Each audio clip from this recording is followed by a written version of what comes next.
So I want to go back a little bit to talking about sort of the impact of hearing loss from a cognitive Hmm. standpoint. Oftentimes with my students, I would talk about, well, I do all kinds of fun things. You do that frequency test and say, Yeah. who can hear 20 Yep. kilohertz? And then you don't play anything and you see who puts the hand up. But, we talk about like the cocktail party problem, right? Where Hmm. so it's such a complex issue. And as you were talking about gating and inhibition and sort of that cognitive load, I'm Hmm. really interested in that early adulthood or Hmm.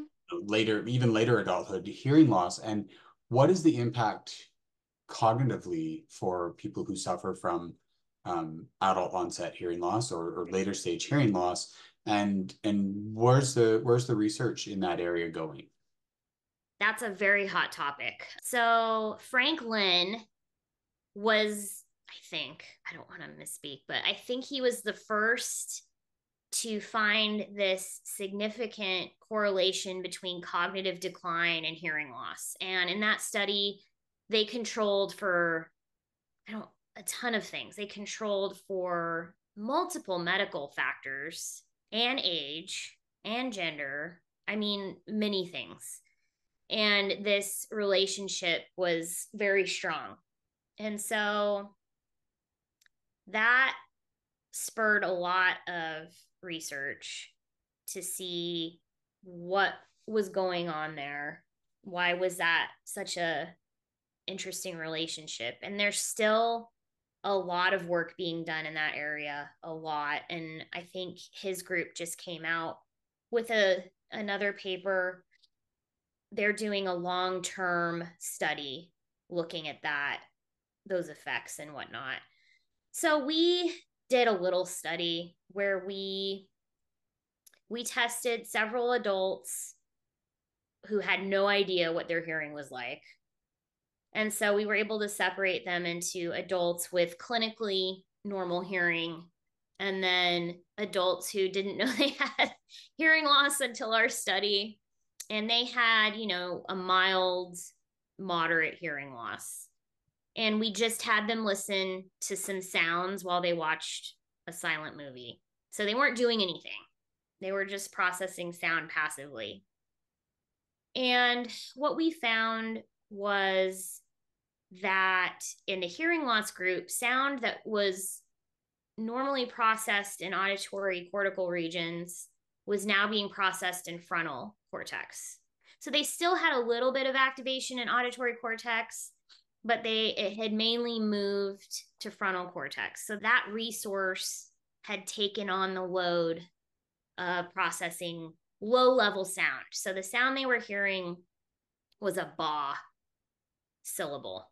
So not even interesting. And frontal cortex is highly known for executive function. So attention, memory, decision making, analysis, everything. Mm-hmm. And so our theory was if you're using these higher order cognitive regions to process sound that is not complex or in a complex environment, you're using resources that should be reserved for those types of stimuli. And that indicates increased cognitive load because you're already starting to pull on those areas when you shouldn't be. And so that was our theory. And some people might say, well, why has processing moved to frontal cortex? And again, we think a lot of it might be spurred by this visual reorganization. So visual system is taking from auditory areas. And so now frontal is taking over for auditory when it shouldn't be. And Dr. Sharma has written a few review papers on that nicely summarizes that model. But it's a very strong relationship. It's very complicated, I think. There's some other factors that have been identified as probably being important in the hearing loss cognitive decline relationship. One of those being depression, Mm-hmm. one of those being social isolation. And I've seen that with my father and my husband's grandfather, when they couldn't hear at the dinner table, they just did not become Withdrew. Yeah. involved.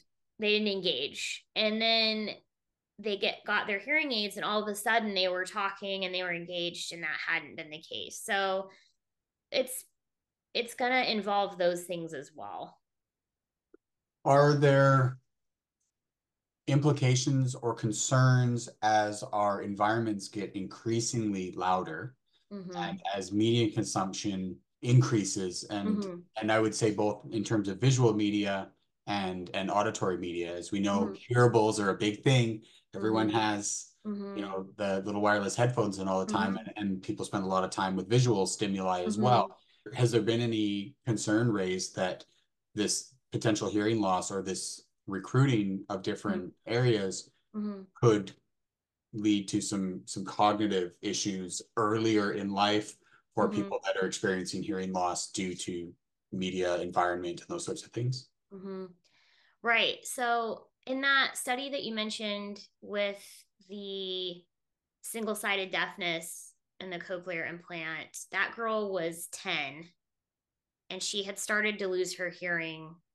I don't know, it was a gradual loss over several years. But, and again, this is a case study. Mm-hmm. She was reported to struggle in school before this, and we showed visual reorganization with her and frontal processing of sound. And then after her implant, those reorganizations or reallocations reverted, and she was great and not having as much fatigue.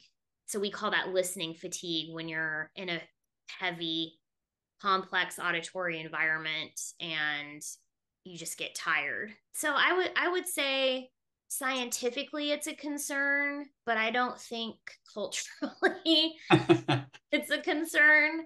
There's mental health results coming out now saying that overstimulation is probably resulting in anxiety, Mm-hmm.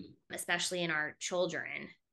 So being constantly on the phone and exposed to social media and having these comparisons and all these other things. But I don't think there's a clear answer for that relationship between overstimulation and hearing loss and cognition, at least in children. But we are seeing more young people come into the clinic with hearing loss. Or if they don't have clinical hearing loss, they're coming in with a lot of auditory complaints. I don't hear well in noise. And indeed, they Mm-hmm. have a noise loss, even though their audiogram is okay. How do we help them? I Yeah, can't put yeah. a hearing aid on them. Because it's not an amplitude problem; it's a processing Yeah. frequency processing. Mm-hmm. Yep. Interesting.